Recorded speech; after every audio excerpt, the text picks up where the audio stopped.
Thank you so much, Fabio, and all. You saved me for like a minute's worth of introduction of myself, so I can just jump straight in.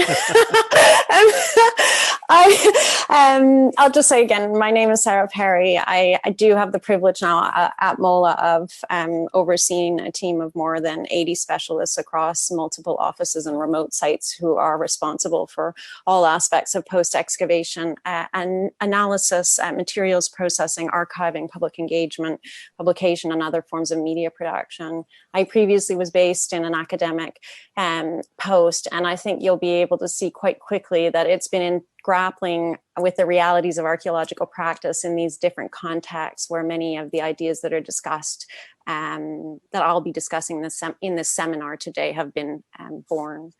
Can I just make sure that you can, okay, the screen has, everything's advancing. Awesome, thanks. So I am going to be speaking to you today about a subject that I and very many colleagues have been exploring for years now through streams of academic, community-led and development-led work. I feel I have to state at the outset that this research has often caused discomfort to me and discomfort to professional audiences in particular. And I believe that this is because it requires us, firstly, to stop and probe the assumptions that underlie our work as archaeologists and the systems within which our work operates. Secondly, it requires us to actively take on the perspectives of others, and perspective taking is a learned skill. It can be hard, it requires practice and continual honing over time.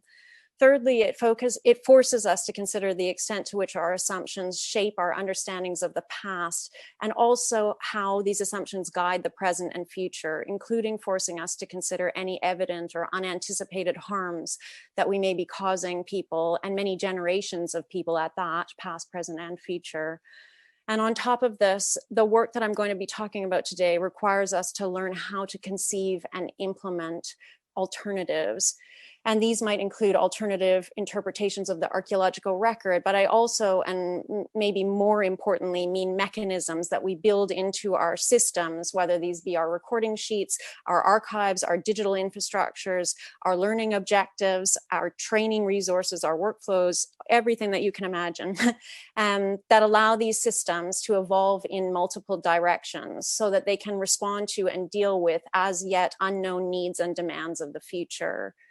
In other words, this work is concerned to fundamentally confront us with our own and others' values. And for many of us, including me, this confrontation can be uncomfortable or unfamiliar. We may not have consciously articulated our values before, nor feel we have the tools to identify and unpack them. We might not want to speak about them, or we may not recognize values, might assume our values are the same as others and hence do not need exploration. And some might simply not see a point to doing any of this at all. But we are at a moment in time, arguably it's been a very, very long time, where it's impossible to argue that values can or should be ignored, dismissed, or deferred to the future. No one is devoid of values. And by values, I use here the definition of Fish and Stark, who call them, quote, properties of things and states of affairs that we care about and strive to attain. They are the things that are important to us. Obviously, values can be contested, and as Jafar Naimi et al. Describe, they don't just sit out there waiting to be captured, rather they come into being in practice. So at a high level, for example, many people might not object to the value of freedom, but this depends on how freedom plays out or is made to serve one thing or person or another in different contexts. So with that said, what I'm going to do during this short period of time with you today is to firstly quickly ground my position, the overall argument that I'm going to be making in relation to a few of the abundant and ever-growing set of declarations stating that many of archaeology's systems are broken and are in need of urgent revision or total dismantling. I'm not able to dwell on these because of lack of the time constraints of the seminar. So I would just urge you to look at the inspiring programs of events and associated work that collectives such as the European Society of Black and Allied Archaeologists, the Indigenous Archaeology Collective, and the Society of Black Archaeologists, amongst others, are leading. I'm secondly going to then attempt to make the case that these very warranted criticisms of the emerge partly from our lack of capacity in grappling overtly with values and with larger emotional outcomes and affect spelt with an A, drivers of archaeology. We shouldn't be surprised that various theoretical models, for instance, of archaeologies of care, archaeologies of the heart, archaeologies of closeness and proximity, have emerged to respond to the predicament that we're seeing right now. However, I'm going to go on to make the point that theoretical models, as I feel we probably all know, can be very difficult to explain to others, let alone realize in practice. And I'm going to draw our attention to two fields of study whose orientation and methodological tools offer options for archaeologists for manifesting and accounting for values and affect in our work, namely design justice after Sasha Costanza Chalk and critical futures. And here I give a special nod to the Heritage Futures Project. Finally, I will provide a couple of brief examples of how myself and various colleagues, particularly based at the universities of York, Glasgow, and the Athena Research Group in Athens, have applied these fields to archaeology with the explicit intent of enabling people to constructively discuss values and affect, of unapologetically acknowledging their embeddedness in our outputs, practices, and infrastructures, and of designing for multiple alternative futures that reflect these and other values. I'm going to conclude with a few comments on the creative and generative outcomes that have been realized through our research around these ideas. They are, I think maybe you'll find when I come to that part of the presentation, that these are little steps and small successes, but they make me feel genuinely hopeful for what could come next. So James Flexner begins his recently published article, Degrowth and a Sustainable Future for Archaeology, with the statement, quote, "There is something wrong with archaeology," end quote. So Flexner's particular views on what exactly is wrong with the profession center specifically on what he calls its embeddedness in growth-oriented capitalist society, which he says is suffocating archaeology. Because of a combination of neoliberalism, austerity, and anti-intellectual politics, and in particular, its lack of nurturing of collective, caring, convivial aspects of life. While Flexner's interpretation of the core of the problem in archaeology, what's wrong with archaeology, and the means to grapple with what's wrong may be open for debate, he is one of very many individuals from across our fields of practice who urge us to recognize that, quote, something has been wrong with the discipline for some time, end quote. Luann Wurst, for example, specifically focuses on the problems of higher education and academic structures in archaeology, asking her readers, quote, should archaeology even have a future? End quote. She proceeds to outline a variety of total dismantlings and reconfigurations of extant pedagogical and academic practices that she believes are needed for a different kind of future for archaeology, a future that goes entirely beyond what we think of it to be today. Lewis Bork, in a 2018 article, focuses his attention on the major flaws and deep-set biases in our current practices of listing World Heritage Sites.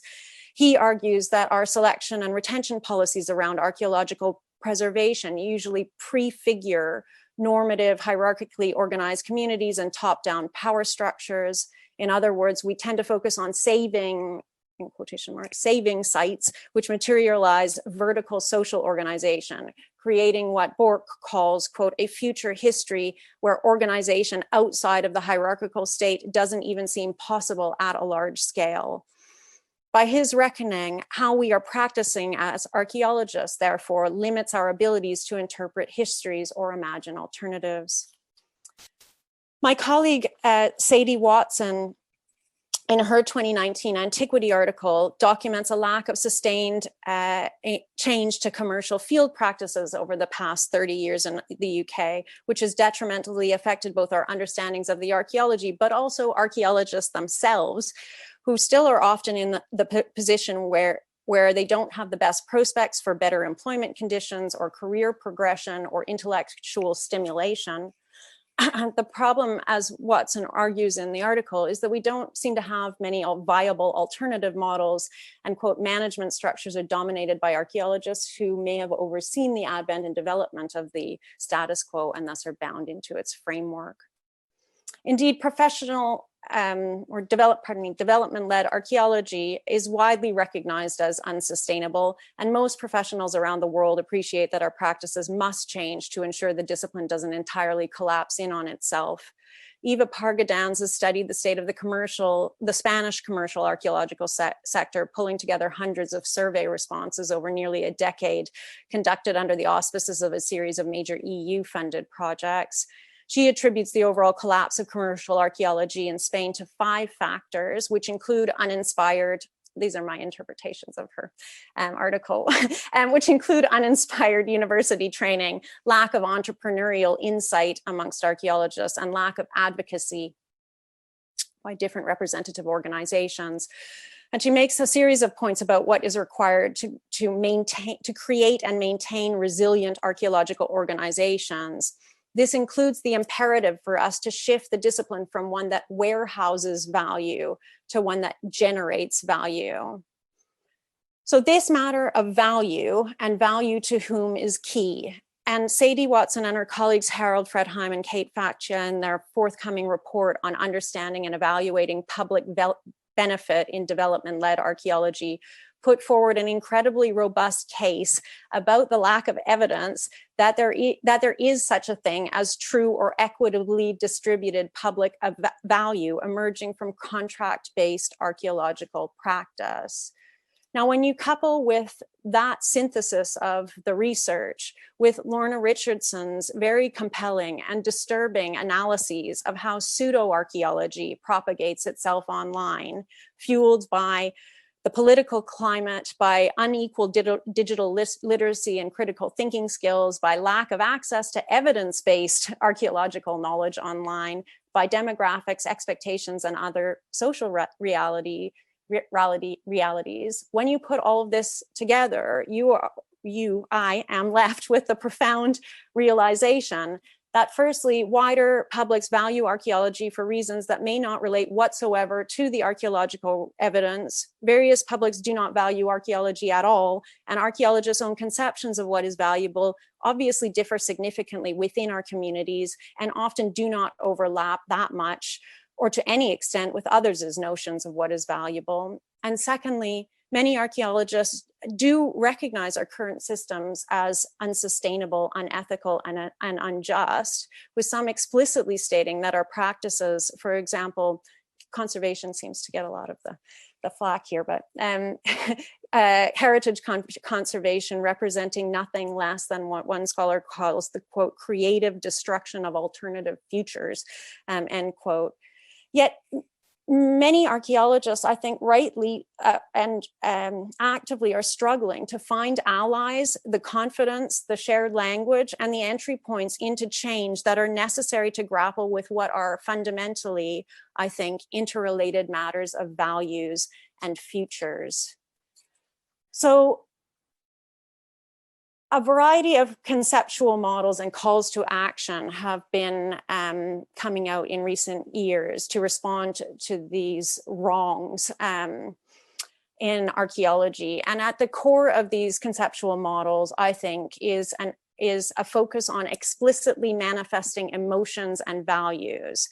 This is in contrast, of course, to a recent history of attempting to expunge everything that is emotional and personal from archaeology via devising increasingly totalizing systems of standardization.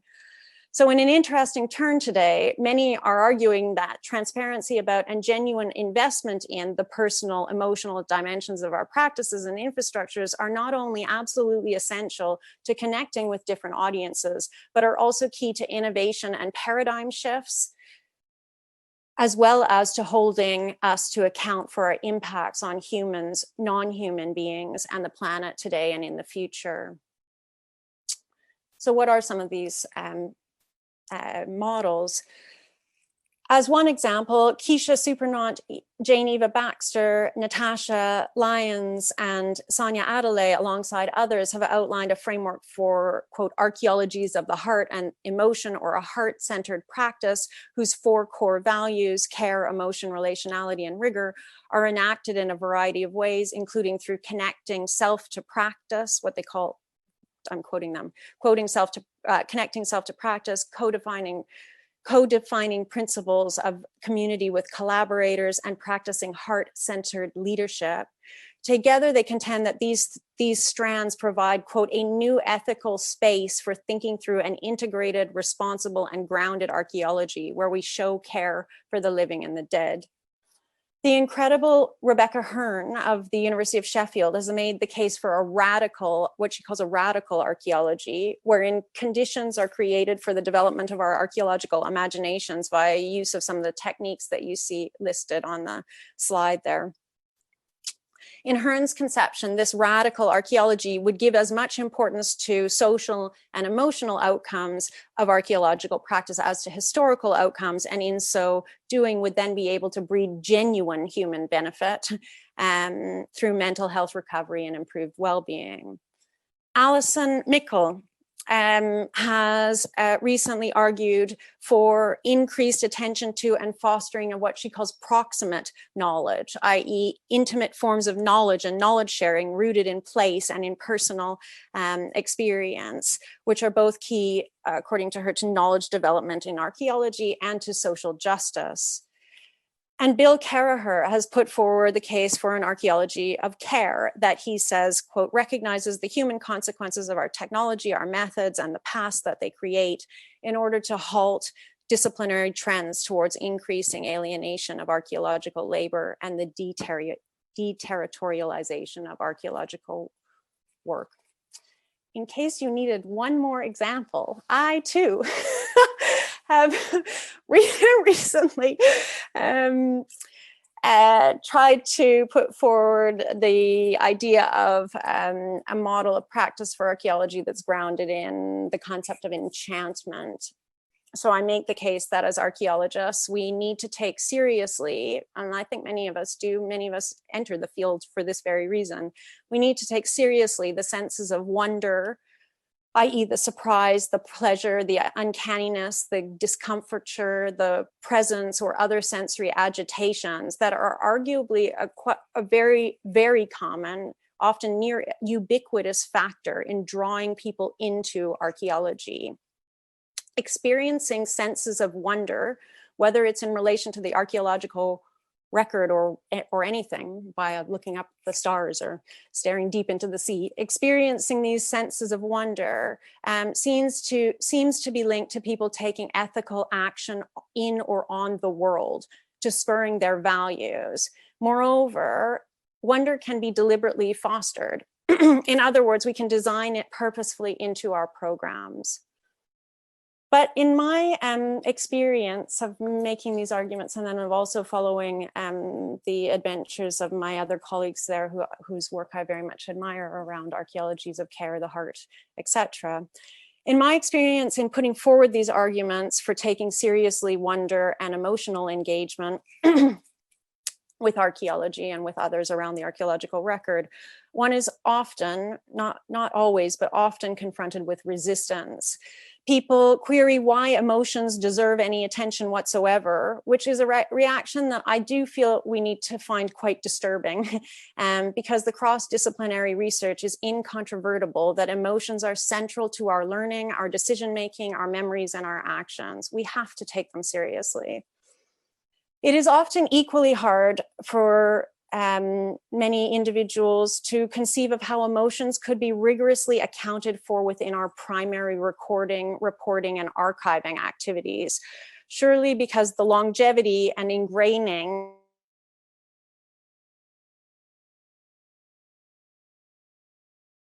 to be seen by many as more or less objective.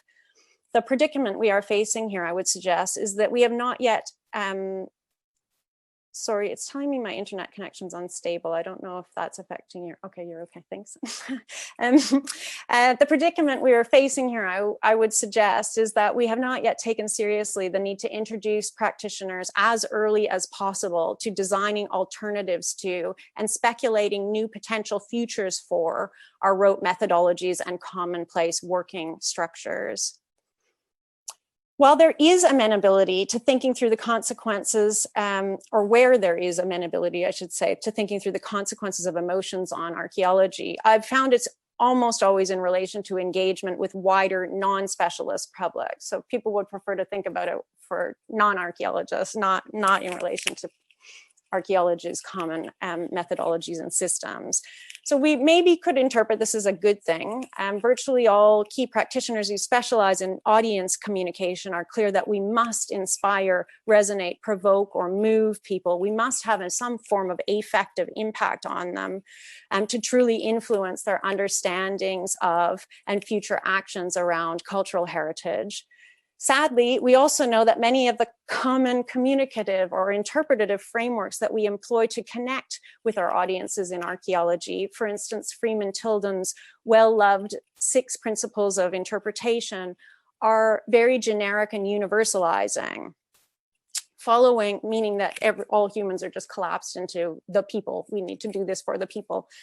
Following Hughes and Moscardo, DeWitt et al., Dawson, Dix, and very many others, we often don't account in our public interpretations for sociocultural differences in our audiences, their so-called cause priorities, their differing capital habitus, or any structural barriers that could impede upon their experiences in engaging with archaeological narratives.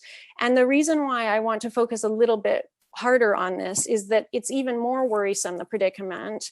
It's even more worrisome in an environment like that that's being fostered through the UK's research excellence framework, where more and more practitioners are being asked to perform public impact-oriented activities, yet they may be simultaneously unaware, as I've just mentioned, of the robust evidence linking emotion and impact, and they may have few to no tools for designing outcomes and outputs that take robust account of audience needs, of their unique values, and their socio-economic, political circumstances. So now that I've outlined a really dire situation, I would like to talk about where do we go from here. I think for the past several years, via work on the EU-funded Emotive project, as well as collaborations with researchers at the universities of York and Glasgow, particularly with Francesca Dolcetti, Claire Boardman, and Dr. Rachel Opitz, I've been exploring the application of design theory and participatory design practices to archaeology. Why do this? Well, the easy answer to this is that everything that we do as archaeologists has been designed. So our recording sheets have been designed by someone or multiple people. Our archives have been designed. Our structures for hiring, promoting, and rewarding employees are designed. Our teaching programs and our learning objectives are designed, and so on and so on and so on and so on. Indeed, outside of archaeology, it's increasingly recognized that design structures all aspects of life. It surrounds us, we are all implicated in it. As Escobar puts it, quote, every community practices the design of itself. It's through design then that we have the tools to create new worlds or to maintain and destroy existing worlds, and recent critical design research converges not only on matters of designing for human and social justice, but also on related issues of wider environmental and climate justice. And Escobar calls the current global, quote, structures of unsustainability and overall planetary crisis a design crisis.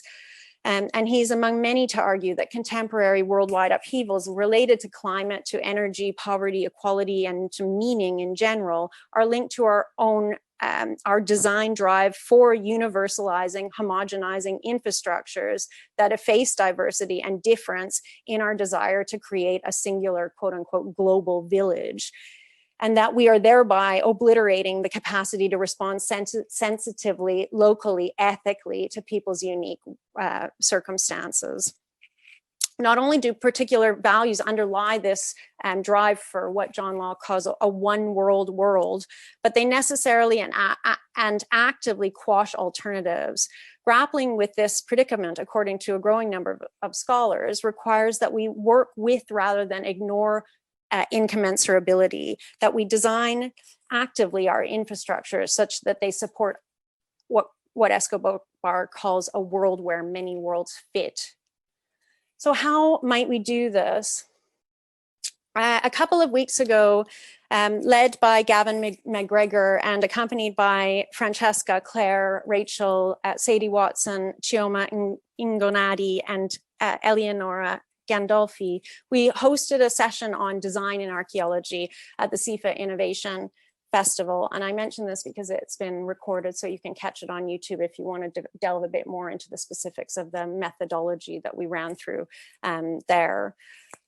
At the Innovation Festival, we gave a bit of background on how archaeologists are no strangers to the concept of design. You can see a quote on the screen there from Martin Carver that uses the word design multiple times, and I think insinuates to the audience that we're all involved in design related work.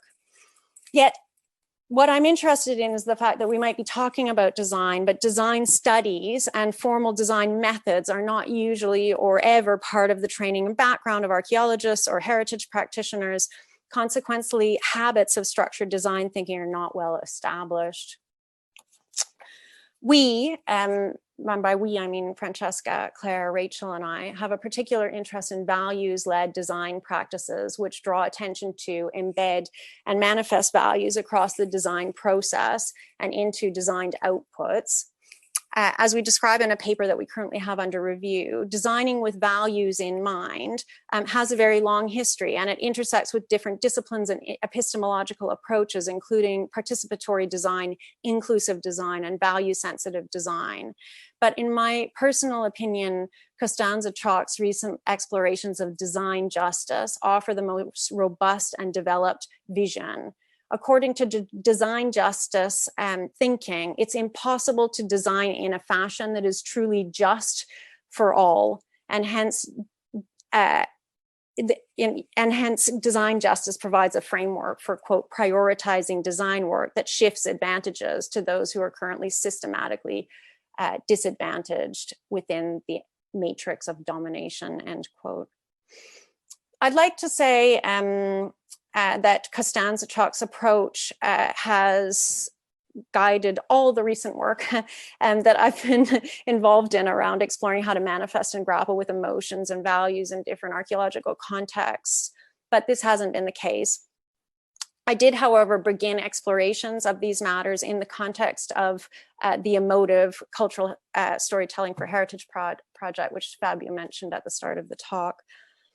Here, my teams led on the development of a set of 94 design cards aimed at guiding users who could be site curators, students, other practitioners, through developing, prototyping, and evaluating emotionally engaging digital stories for and about cultural heritage sites. These cards included prompts for defining audiences, outcomes, genre, and plot of the types of stories that might be told, interactivity between participants, the social group that you're with, in navigating through these stories, participation with strangers in those stories, participation between the individuals and the devices that they're using to navigate through the stories, and many other types of fields. And I've just pasted a few of those early cards that we developed, the very first version, which you can probably see just from spying on them right there, some of their problems, including over wordiness, and the fact that there were 94 of them is very overwhelming for most users. To some extent, the cards and learnings from evaluation of the cards then informed the development of a series of full visitor experiences as part of the emotive project for cultural heritage sites, including Neolithic Çatalhöyük, the Athenian Agora, the Hunterian Museum in Glasgow, and York Minster.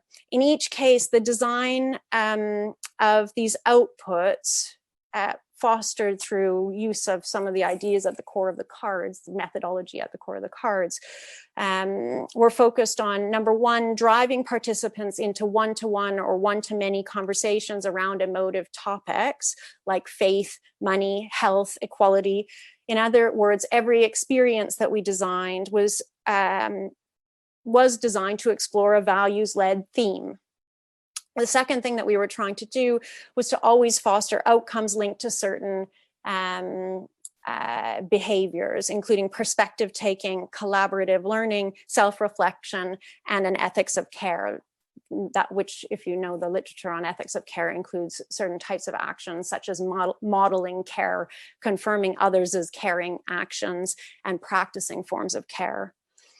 The third thing we were doing was utilizing scaffolds from the design literature. For instance, the amazing EDGE projects, Exhibit Designs for Girls' Engagement, and the International Coalition of Sites of Conscience's facilitated dialogue model to ensure that the medium by which the experience was being delivered, so the mobile app or the web browser or whatever it is, was responsive to the needs of our specific demographic.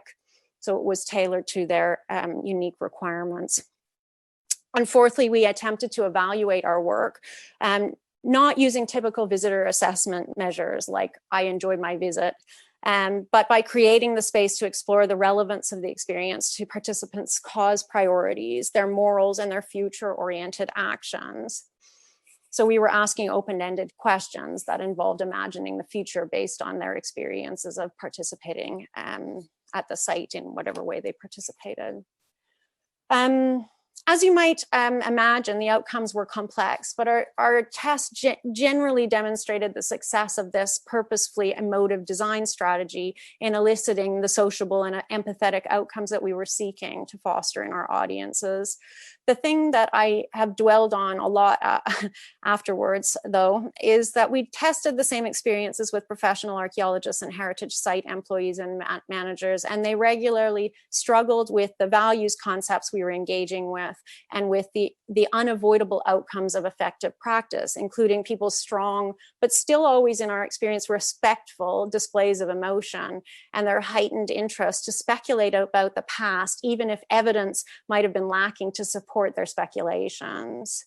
So our findings associated with these professional hesitancies and incredulities about the efficacy of working with values have informed further work to test and refine design methods that aid practitioners, not just in articulating values, but also in normalizing discussions about values and encouraging professionals to embed values explicitly in our standard tools, which otherwise I think we can argue are not fit for purpose. We already know those tools have values embedded in them because values are everywhere, as we've already established.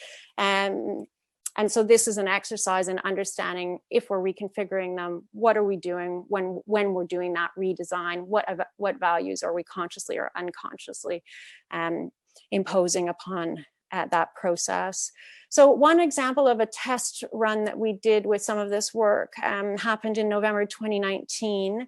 On my first day at MOLA, when my colleague Dr. Colleen Morgan and I hosted a workshop during the Contemporary and Historical Archaeology and Theory Conference. Here we tasked a group of about 20 archaeologists with redesigning a context sheet such that it could meaningfully accommodate the recording of a contemporary artifact, namely a mobile phone. So practitioners worked in small groups. They were given a randomly assigned ethical consideration. Maybe we wouldn't have done it necessarily the same way. Maybe we would have had people actually articulate the value themselves. But in any case, we followed the model of ethics for designers, and we provided them with a card, which included from the Ethics for Designers suite of resources, a value or a moral that has been identified, like equity, freedom, respect. The workshop led to various original takes on the context sheet. And you can see one example of archive on the screen in front of you there. And there was some recognition that many, through this activity and a kind of prequel to this that Colleen hosted, that our project-specific context sheets are illegible to other practitioners, hence exposing the lack of interoperability of our data and these tools. We also saw several participants acknowledge the possibilities for this kind of approach to enable wider audiences to define the nature of our recording tools and apply them to contemporary scenarios. Most recently, and inspired by this is the success of the Ethics for Designers method and the overall design justice framework, Francesca Dolcetti as lead, alongside Claire Boardman, Rachel Opitz, and myself, with support from the EU Cost Action ARC work and the Norwegian Dialogues with the Past Graduate School, took the original 94 cards we designed for the Emotive project, cut them to 44 cards, and tested them at first as part of Francesca's PhD project, but later on as a follow-on from that, with multiple groups of practitioners who were looking to design outputs for very different audiences, some professional audiences, some archaeologists, and some not. We discussed at the CIFA Innovation Festival some of the learnings from that. We were encouraged by the results of our efforts to methodically guide archaeologists through what are effectively 5 stages of values-led design. And these 5 stages are: 1, defining your values; 2, defining your vision; 3, defining your concept; 4, going through iterative design processes; and 5, challenging yourself along the way. And those various stages include the production of different tools to help push you in one direction or another throughout the process, including development of personas, the development of a user experience journey map, a vision statement, and value statement. This is a process that can be theoretically applied to the development of any new disciplinary system or output, as was evident from one of the workshops that we hosted, where the types of tools and systems that were being designed were of all possible varieties. The lessons learned, a couple of the key lessons learned, which I mentioned because I think they're key to my conclusion, is that it's been clear from all of this work in using these types of design prompts that good design cannot be done alone. It has to be done in groups of people. Design methods are time intensive. You do have to reserve space to invest in this type of work. But because of the nature of the design process, which foregrounds time within it, the methods actually allow us, I think, to do more sensitively in more robust fashion. And the third and particularly interesting insight from my perspective, I don't necessarily speak for the whole crowd of us, is that design work can easily lead people to feel very embarrassed because it necessarily demands that they expose us ourselves in different ways. We have to expose our creative thinking skills, for instance. We may be talking about our feelings because we're talking about values, etc. And therefore nurturing a safe space and nurturing creativity is necessary to both facilitating good design and to manifesting values. As evidenced by our experiences with the design cards, using incredibly minimal prompts like the ones that you see on the screen here associated with creating a vision statement. I'm doing this because I'm delivering it for, I'm going to leave behind blah, blah, blah. So that minimal piece of work, as accompanied by this piece of work, which is to produce some personas associated with whatever it is you're designing. These are imagined users of your experience, your system, your recording kit, or whatever it is. Asking some of the questions that are at the core of these two things that I've just shown you here can make the difference between people's values going spoken or unspoken, and archaeological audiences being proactively attended to versus entirely taken for granted. So we don't have to do that much to really start to get deep into what it means to grapple with values. But you might ask, do we have to use these cards to initiate these conversations? No, you don't need to necessarily use the cards. Are there critiques of this kind of approach? For instance, persona cards? Yes, there's oodles of them, and of cards in general. Is this what I'm suggesting here the only option? Absolutely not. And as one, to kind of start to wrap up this talk, as one example of why there's so much more out there to be discovered and explored. Katie Shilton's research has exposed various what she calls values levers.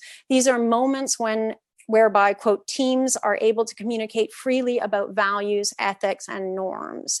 So in Shilton's research, she was looking at different spaces where values regularly manifest. Where do they just come out naturally in practice? And she identified a series of spaces. There's a maybe not entirely legible diagram here from her article, but I'll summarize a few of them. Values almost always come out in conversation or through negotiation on occasions where teams are testing prototypes in a way that demands they have to offer some kind of personal data. They're offering their personal data directly to their colleagues in the testing of those prototypes. They often manifest when, if not always manifest, when you work in interdisciplinary ways, such that different concerns and questions are asked from different people with different backgrounds. They manifest when leaders of the team make clear their own values, therefore requiring the team to grapple with the fact that values are there, no matter what. They manifest when we purposely seek out values from different communities of practice. They manifest maybe not as effectively as she demonstrates, but they do manifest sometimes through formal ethical review processes. And they manifest through simply recognizing values for what they are, which are sources of inspiration and creativity, or what Jafari Nami et al. Describe as, quote, hypotheses, which contribute to and help us to work through different situations, end quote. So nurturing contexts where these different values levers can manifest is imperative. Firstly, for exposing the innate embeddedness of values in everyday life, in everything that we do. And secondly, for creating safe spaces where these values can be discussed candidly. At the same time, Shilton's research also shows that just imagining scenarios where these values come into play is not enough. We need to encourage praxis, lived experience of what we are designing. So it's on these points about values levers and practices that I want to end. It may be obvious now, based on some of the examples that I've provided, that the most inspirational work from my perspective on values is born out of the field of human-computer interactions. Critical human-computer interactions, I should add, researchers looking at digital infrastructures, and particularly the pervasion of algorithmic systems, artificial intelligence, machine learning, etc., have made it abundantly clear that these so-called digital solutions are most often harmful, and that data science in general fundamentally entails, as Bahrain puts it, making moral and ethical decisions. A growing body of individuals working on the development of new technological infrastructures are therefore highly cognizant of the possibilities and the real and the potential harms that are being designed into digital systems. In order to support justice, then, they are increasingly producing absolutely invaluable resources to help designers conceive of radical liberatory alternatives to the status quo. And I've included a few screenshots of them on here. I didn't have a time to make my PowerPoint slide with the references, so I need to supply that in the at the end, but most of them have their titles and their pathways through the portal. Building Consent Will Tech, More Than Code, the Design Justice Networks Principles, the Policy Prototyping Guide, etc. These are relevant to you, whether you're an archaeologist, or a computer programmer, or a digital data scientist, or anyone. You don't need to have a digital specialism. I think they are means to help us conceive of new and different futures. And in that way, there's a not insignificant amount of alignment between the approaches that we see here and those of critical heritage futures researchers, those that are interested in the futures of heritage. So again, I'll give a shout out to the Heritage Futures Project, and especially to the work of Sarah May and Saffron Penrose. They themselves have developed, inspired by another a set of futures thinking cards that I've used in the past as incredibly meaningful tools to foster conversations around what it means to create an archaeological future.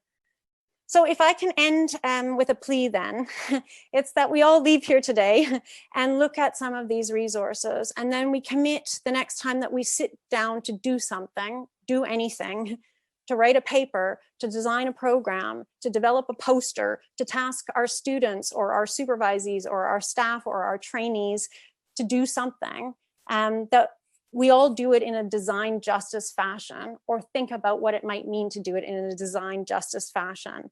This will necessarily entail that we make a safe space for feelings that we know will emerge as a result: discomfort, embarrassment at the idea of thinking creatively, etc. But the earlier and more frequently that we can embed this receptiveness to constructive expressions of emotion and value, the more we can be sure that the future of archaeology has a future and is a world, as Escobar puts it, where many worlds can fit. Thank you so much for listening to me.